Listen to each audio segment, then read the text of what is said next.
اگر آپ کسی عورت کو دیکھتے ہیں کہ خود ڈپریشن کا شکار ہے تو خود ڈپریشن کا شکار ہونا خود ایک علامت ہے کہ اس عورت کے تعلقات میں کوئی خلل ہے۔ دیکھیں، عورت پہلے مشورہ لے گی، مشورے کے بعد فیصلہ کرے گی، لیکن مرد ذہن میں فیصلہ کر کے اس کے بعد مشورہ لیتا ہے کہ اب آپ بتائیں آپ کی اس بارے میں کیا رائے۔ السلام علیکم ناظرین، پروگرام 1+1 کے ساتھ فضل خان حاضر خدمت ہے۔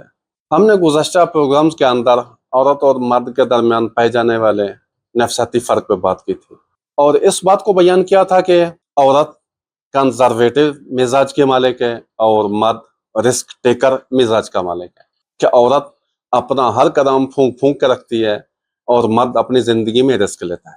آج ایک اور اہم نفسیاتی فرق لے کر آپ کی خدمت میں حاضر ہے۔ عورت اور مرد کے درمیان ایک یہ بھی فرق پایا جاتا ہے کہ عورت کی دنیا تعلقات کی دنیا ہے، عورت کی دنیا ریلیشن کی دنیا ہے، لیکن مرد کا تعلق اس طرح سے نہیں ہے۔ مرد کے لیے اس کا ہدف زیادہ اہمیت رکھتا ہے، مرد کے لیے اس کا ٹارگٹ زیادہ اہمیت رکھتا ہے، عورت کے لیے اس کے تعلقات زیادہ اہمیت رکھتے ہیں۔ چونکہ ہم دیکھتے ہیں کہ عورت کا افراد سے تعلق ہوتا ہے، مرد کا اشیاء کے ساتھ تعلق ہوتا ہے۔ اب دیکھیں کہ جو بڑی بڑی ایجادات ہوئی ہیں اس دنیا کے اندر، بڑی بڑی مشینریز ہیں، بلند و بالا عمارتیں ہیں، لیٹسٹ موبائلز ہیں، کمپیوٹرز ہیں، ان کو کس نے ایجاد کیا ہے؟ مردوں نے یا خواتین نے؟ ان میں اکثر ایسی تعداد ہے جو مردوں نے کی ہیں۔ کیا خواتین کنزین ہیں؟ کیا نالائق ہیں؟ ہرگز ایسا نہیں ہے۔ لیکن عورت ذاتی طور پر، عورت کا تعلق اشیاء کے ساتھ نہیں ہے، جو آبجیکٹو ہیں ان کے ساتھ نہیں ہے۔ عورت کا تعلق ریلیشنز کے ساتھ ہے، عورت کا تعلق تعلقات کے ساتھ ہے۔ دیکھیں، عورت چونکہ نفسیاتی طور پر اس کی دنیا تعلقات کی دنیا ہے، اسی وجہ سے عورت دوسروں کی مدد کو آسانی سے قبول کر لیتی ہے، جبکہ مرد دوسروں کی مدد کو آسانی سے قبول نہیں کرتا۔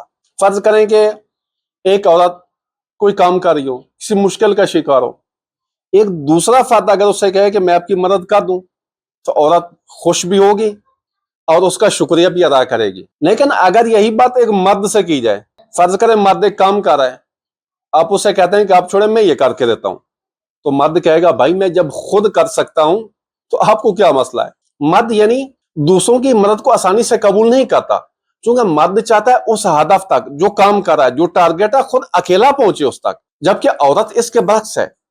عورت چونکہ تعلق محور ہے، اس لیے ان تعلقات کی بیس پر دوسروں کی مدد کو آسانی سے قبول کر لیتی ہے۔ اسی طرح دیکھیں کہ عورت چونکہ تعلق محور ہے، ارتباط چاہتی ہے، تعلق چاہتی ہے، ریلیشن چاہتی ہے، عورت دوسروں کی ضروریات کا مرد سے زیادہ خیال رکھتی ہے۔ اپنے گھر میں دیکھیں کہ اگر ایک دن اہلیہ نے کھانا بنایا ہو اور کچھ کھانا جل جائے، جب اہلیہ شوہر کو کھانا دیتی ہے، فرض کریں 2 روٹیاں ہوں، ایک روٹی خود جل چکی ہے، ایک روٹی صحیح ہے، اہلیہ شوہر کو کون سی روٹی دے گی؟ وہ جلی ہوئی روٹی یا وہ روٹی جو صحیح ہے؟ ظاہری سی بات ہے کہ خواتین چونکہ تعلق محور ہیں، چونکہ ریلیشن کو اہمیت دیتی ہیں، اپنے تعلقات کو اہمیت دیتی ہیں، وہ جلی ہوئی روٹی خود کھا لے گی، جو صحیح روٹی ہے شوہر کو دے گی۔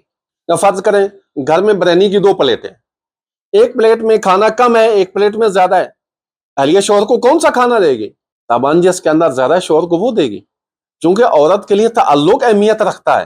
اسی طرح سے جو لوگ اس دنیا سے جانے لگتے ہیں، ایکسیڈنٹ ہو جاتا ہے تو وہ اپنے جو جسم کے اعضاء ہیں ڈونیٹ کر دیتے ہیں، فرض کریں آنکھ ہے، کچھ اور اعضاء ہیں، ڈونیٹ کر دیتے ہیں۔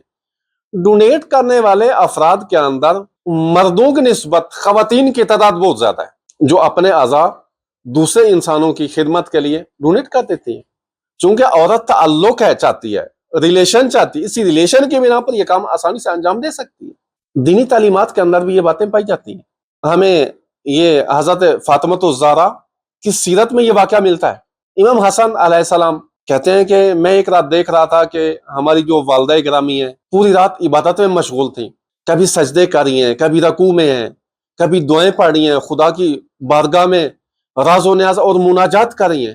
اور پھر کہا کہ جب دعا مانگنے کا ٹائم ہوا تو حضرت زہرا لوگوں کا نام لے کر، مومنین کا نام لے کر دعائیں مانگ رہی ہیں، سب کے نام لیے، اپنا نام نہیں لیا۔ تو امام حسن نے پوچھا کہ اپنی والدہ گرامی سے کہ آپ نے سب کے نام لیے، اپنا نام کیوں نہیں لیا؟